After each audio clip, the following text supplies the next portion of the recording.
Hello friends, Mahatma Gandhi एक बहुत बड़े समाज सुधारक भी थे। इस बारे में मैं आपसे चर्चा करने जा रही हूँ। आप सभी जानते हैं कि महात्मा गांधी ने हमारे देश की आज़ादी दिलाने में अपनी महत्वपूर्ण भूमिका अदा की थी, लेकिन बहुत कम लोग ये जानते हैं कि महात्मा गांधी एक बहुत बड़े समाज सुधारक भी थे। महात्मा गांधी 1915 में साउथ अफ्रीका से हमारे देश को लौट करके आए, और जब वो आए तो सबसे पहले उन्होंने सोचा कि क्यों न पूरे देश का भ्रमण किया जाए और असलियत को मालूम किया जाए। जब वो पूरे देश में गए तो उन्होंने देखा कि हमारे देश में महिलाओं की और जो दलित हैं उनकी स्थिति बहुत ही दयनीय है, और हमारा देश जाति और धर्म के आधार पर बांटा हुआ है। उन्होंने देखा कि जो हमारे देश की महिलाएं हैं वो उनमें जो लिटरेसी रेट है, उसमें साक्षरता दर है, वो सिर्फ 2% है, और वो भी सिर्फ जो उच्च जाति के महिलाएं, अमीर घरानों की महिलाएं, वही पढ़ाई लिखाई का काम कर सकती हैं। जो दलित हैं, जो छोटी जाति के लोग हैं, वो स्कूल नहीं जा सकती थी, घर से बाहर भी नहीं निकल सकती थी। और महिलाओं की जो एवरेज एज थी वो 27 ईयर्स थी, और उन्हें नॉर्थ इंडिया में ज़्यादातर पर्दा प्रथा थी, उन्हें घूंघट के अंदर ही रहना पड़ता था।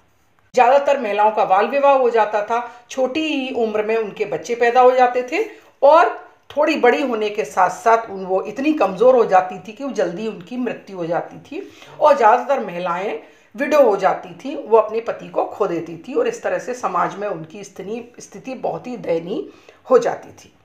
तो उन्होंने महिलाओं के सुधार के लिए बहुत बड़े काम किए। उन्होंने स्कूल खोलने की वकालत की, और महिलाओं को आगे आकर के, और जो भी उन्होंने मूवमेंट चलाए, जो उन्होंने आंदोलन चलाए, उन सब में आगे आकर अपनी भागीदारी देने के लिए उन्होंने सबसे रिक्वेस्ट की, और उन्होंने एक नारा दिया सर्वोदय का, मीन्स सबका उदय होना चाहिए। और उन्होंने ये भी कहा कि जो हमारे बच्चे हैं उनके लिए माँ ही सबसे बड़ी है, इसीलिए स्कूल्स, घर से अच्छा कोई स्कूल नहीं हो सकता बच्चे के लिए, और माँ से अच्छी कोई टीचर नहीं हो सकती। इसीलिए उन्होंने कहा कि महिलाओं को शिक्षित करना बहुत ही ज़रूरी है। उसी तरह से जो दलित थे उनकी स्थिति भी बहुत ख़राब थी। उन्हें साफ सफाई का काम दिया गया था, और उन्हें गाँव में रहने का अधिकार नहीं था, उनके घर गाँव से बाहर हुआ करते थे। गांधी जी ने कहा कि जब तक दलित हमारे साथ मिलकर के काम नहीं करेंगे और महिलाएं भी आगे नहीं आएंगी, तब तक हमारा देश को आज़ादी जल्दी नहीं मिल सकती। और महिलाओं और दलितों के बारे में उन्होंने अपनी जो बुक्स थी, जो अपने जर्नल्स थे, यंग इंडिया और हरिजन, उसमें भी उन्होंने उल्लेख किया। उन्होंने दलितों को उनका सम्मान दिलाने के लिए, उनके काम को सम्मान दिलाने के लिए उनका काम उन्होंने खुद किया, जो मतलब भंगी उनको बोलते थे। उन्होंने कहा अगर ये साफ सफाई करते हैं तो कौन फैला रहा है, हम खुद फैला रहे हैं, और वो तो उस गंदगी को साफ कर रहे हैं, इसलिए इनका काम बहुत ही सम्मानजनक है। इसीलिए उन्होंने सम्मान दिलाने के लिए वो हरिजनों की बस्ती में जाकर के रहे, और उनका जो काम था भंगी का, साफ सफाई का, पैखाना साफ करने का, वो काम भी उन्होंने किया। उनके साथ खाते थे और रहते थे। इस बात से जो उच्च समाज के लोग थे उनसे नाराज हो गए, और उनको मंदिर में घुसने भी नहीं देते थे।